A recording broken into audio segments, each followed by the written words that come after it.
আসসালামু আলাইকুম। ছোট্ট একটি বার্তা নিয়ে আপনাদের কাছে পৌঁছে গেলাম আমি মাসুদ রানা। ঢাকা শহর প্রতিটা অলিতে গলিতে, বিশেষ করে মোহাম্মদপুর, বনশ্রী, বাড্ডা, লিংক রোড এইসব এলাকাতে ডাকাতি, ছিনতাই, রাহাজানি বেড়েই চলেছে। মানুষ যেন এক ভয়াবহ আতঙ্কের মধ্যে জীবন কাটাচ্ছে। আপনাদের জন্য কিছু সতর্কমূলক বার্তা। টাকা পয়সার বিষয়ে যারা লেনদেন করে তারা এগুলো কাজগুলো দিনের বেলায় সেরে ফেলবে।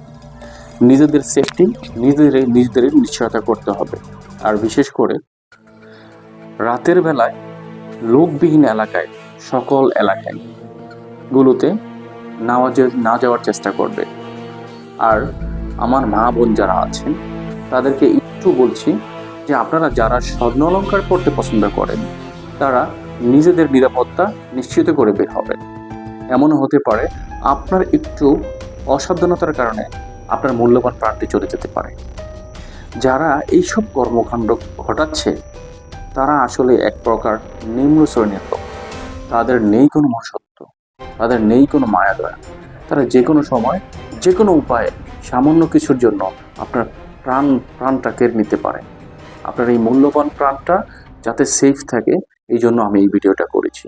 যদি ভিডিওটি ভালো লাগে অবশ্যই শেয়ার করে পাশে থাকবেন, অন্যকে দেখার সুযোগ করে দিবেন। আমাদের সেফটি আমাদের নিজেদেরই করতে হবে। আইন শৃঙ্খলা বাহিনী এগুলো নিয়ে কাজ করছে, ইনশাআল্লাহ খুব তাড়াতাড়ি সমাধান হয়ে যাবে। আমরা নিজেদেরকে নিজেদের রক্ষা করতে হবে। আইন শৃঙ্খলা বাহিনী জীবনযাপন নিয়ে কাজ করছে, হয়তো এই কয়েকদিনই আতঙ্ক এরকম ঘটছে। এরপর আল্লাহ তাদেরকে চিহ্নিত করা, সবাইকে যে কোনো সময় তাদেরকে আমরা সবাই ভালো করে ফেলবে, সুস্থ থাকি, শাস্তি দেওয়া, সৌন্দর্যভাবে জীবনযাপন করি। যারা যারা আছেন বা এই ভিডিওটি ভালো লাগলে তারা অবশ্যই শেয়ার করে দিবেন, সবাইকে সচেতন করে দিবেন। আসসালামু আলাইকুম। আল্লাহ।